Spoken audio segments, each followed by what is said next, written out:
हमारे समाज की सबसे बड़ी त्रासदी यही है कि हमारे आसपास ऐसे बाबा कुकुरमुत्तों की तरह पनप जाते हैं और भोले भाले लोगों को अब बरगलाते हैं, बहकाते हैं, अपने चंगुल में फंसाते हैं। वो लोग जिनके पास पैसा नहीं होता है, वो लोग जो इलाज नहीं करा सकते हैं, वो लोग जो वक्त का मारे होते हैं, उन लोगों को फंसा करके ये बाबा पैसा ऐंठते हैं और यह दावा करते हैं कि उनकी बीमारी दूर हो गई, उनकी तकलीफ़ दूर हो गई, उनकी गरीबी दूर हो जाएगी, उनका मर्ज़ दूर हो जाएगा, उनके दिन फिर जाएंगे। और इस उम्मीद में इंसान लगातार पाखंड के इस दलदल में धंसता जाता है। ऐसे बाबाओं की चपेट में वो जकड़बंद होता जाता है और बाबाओं की दुनिया आबाद होती रहती है। ऐसे ही बाबाओं की पोल खोलने के लिए हम लगातार मुहिम चलाते हैं और इन बाबाओं के खिलाफ एक मुहिम का ही हिस्सा है हमारा ये शो। इस चर्चा में हम अपने 3 खास मेहमानों को आज शामिल कर रहे हैं। हमारे साथ हैं विद्याभूषण रावत जी, जो सोशल एक्टिविस्ट हैं और तर्कशास्त्री भी हैं। सर्वानंद सरस्वती जी हमारे साथ हैं, वेदांताचार्य हैं। और पटना से हमारे साथ जुड़ रहे हैं प्रोफेसर अजय झा, जो समाजशास्त्री हैं। मैं आपको ये बताता चलूं कि अभी बाबा का बहुत सारा पाखंड बाकी है और उस पाखंड की पोल खुलना बाकी है, बहुत कुछ बाकी है। लेकिन सबसे बड़ा सवाल कि यह बाबा और बाबा जैसे बाबाओं का संसार हमारे बीच बाकी है। और जब तक यह बाकी है तब तक हमारी मुहिम अधूरी है, तब तक हमारे समाज में विकास और बेहतरी के तमाम दावे बेमानी हैं। पहला सवाल मैं विद्याभूषण जी आपसे ही करना चाहूँगा, क्योंकि आपने अभी तक सारी तस्वीरें देखी हैं। बाबा का अड्डा देखा, जो लोग आए उनको देखा, जिस तरह से बाबा इलाज करता है वो भी आपने देखा, और जिस तरह से बाबा के मायाजाल में लोग जकड़े हुए हैं वो भी आपने देखा और समझा। क्या है ये बाबा पूरा का पूरा पप्पू बाबा? देखिए, ये जो मैं इस इलाके को भी अच्छे से जानता हूँ, फैज़ाबाद और पूरे उस इलाके में इस प्रकार की बहुत सी घटनाएं होती हैं जहाँ लोग जो है कोई भी मर जाता तो उसका एक मज़ार लगा देते हैं। ये मज़ार की परंपराएं जो हैं वहाँ इतनी ज़्यादा हैं कि फैज़ाबाद के अंदर आपको इतनी ज़्यादा दरगाहें मिलेंगी। अब मैं दरगाहों पे सवाल नहीं खड़ा करता, लोग अपनी उसमें आस्था से भी जाते हैं, लेकिन दरगाहों में जाने वाले बहुत बड़ी संख्या में लोग इसी प्रकार के अपने चमत्कार की उम्मीद के लिए जाते हैं। और मैंने फैज़ाबाद, अकबरपुर और उसके इलाके के जितने जगह हैं वहाँ पर ऐसी चीज़ें देखी हैं। इसमें सबसे बड़ी जो ये जो बुनियादी प्रश्न हमारे पास जो हेल्थ का है हमारे समाज के अंदर, हमारी सरकार का एक कंप्लीट फेलियर है कि आम आदमी अपनी बीमारी के लिए एक सस्ते इलाज के लिए तरसता है। और जब सस्ता इलाज उसके पास होता नहीं, झोला छाप डॉक्टर्स के पास जाता है, फिर बोलेगा हम बहुत सारे डॉक्टरों के पास गए, वहाँ इलाज ठीक नहीं हुआ। और सबसे बड़ी बात इन जगहों पे जाने पे तो बड़ा सस्ता इलाज इनमें है। और लोग जो है जो मानसिक रूप से पीड़ित होते हैं, कई बार उनको लगता है कि जो है यहाँ पर जाके हम अपनी बात कह सकते हैं। कई लोग दूसरे को देख के झूमने लगते हैं। मेरे पास भी ऐसी बहुत सारी फुटेज हैं पुरानी, जहाँ पर बाबाओं ने जो है लोग जाते हैं, खूब इधर उधर हिलेंगे, खूब उसमें आपस में एक प्रकार से कंपटीशन होता है लोगों में कि हम जितना हिल सकें, जितना दिखा सकें। और इसमें मैं आपको एक चीज़ बताना चाहता हूँ कि 90% महिलाएं होती हैं।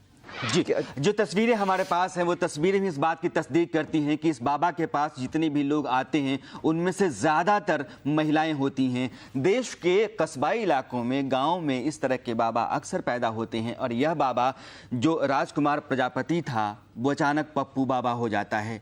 निर्मलजीत सिंह नरूला निर्मल बाबा हो जाता है।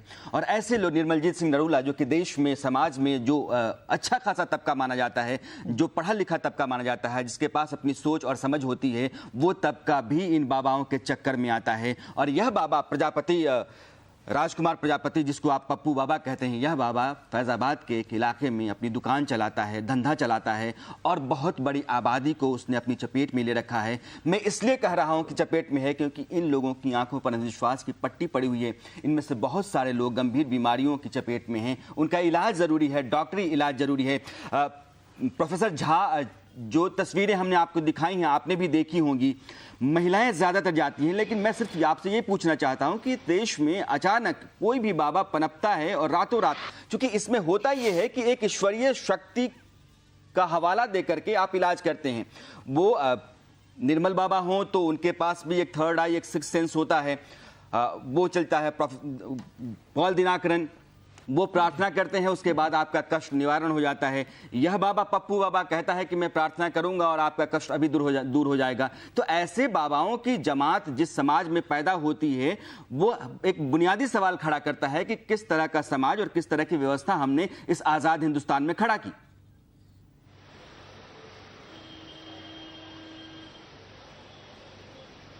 प्रोफेसर झा, मेरी आवाज आप तक आ रही है? मुझे लगता है कि अभी तक उन तक मेरी आवाज नहीं जा रही है, लेकिन सर्बानंद जी, मेरा यही सवाल आपसे है। देखिए राणा साहब, आज के समय में अंधविश्वास, ये ढोंगी बाबाओं ने ईश्वर की शरण के ओट में, ईश्वर की, जबकि साधु को ईश्वर की ओट लगाना चाहिए, साधु को भगवान की तरफ ले जाना चाहिए, शिव की तरफ ले जाना चाहिए, इन बाबाओं ने अपनी ओर खींच लिया।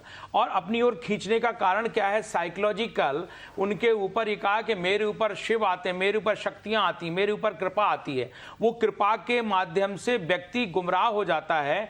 और जैसे कि ये एक बिल्कुल आपने बहुत सही कहा, पप्पू बाबा जैसा गांव के देहात के, क्योंकि वो गांव देहात से पनप रहा, उसने वहां लोगों को ठगना शुरू किया।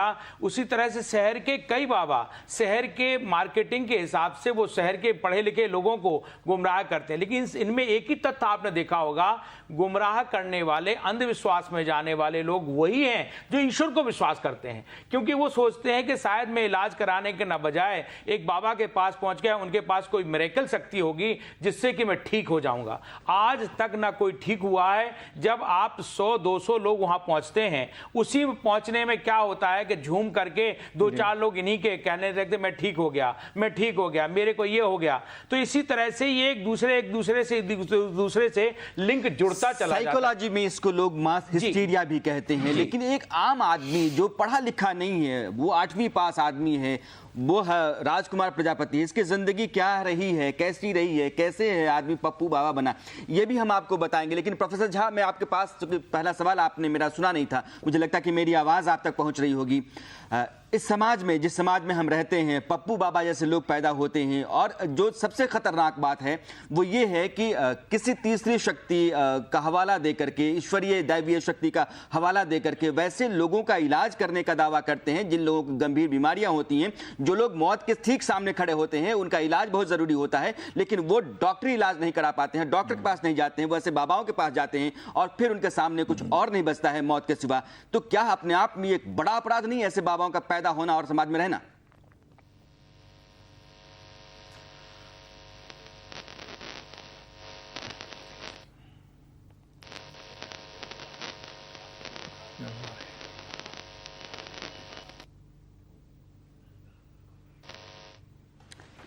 राणा, प्रोफेसर झा की आवाज शायद हम तक नहीं पहुंच रही है, लेकिन अब मैं आपको ये बताऊं कि ये पप्पू बाबा जो है वो कैसे पप्पू बाबा बना। एक राजकुमार प्रजापति एक कस्बे का रहने वाला आदमी, फैजाबाद उत्तर प्रदेश का जिला है, फैजाबाद से थोड़ी ही दूर पर यह कस्बा है, गांव जिसको आप कह सकते हैं। राजकुमार प्रजापति आखिर पप्पू बाबा कैसे बना, ये भी जानना बेहद दिलचस्प है। महज 8वीं पास आदमी है ये, और इस आदमी ने पिछले 5 साल में अपनी हैसियत राजकुमार प्रजापति से पप्पू बाबा की बना ली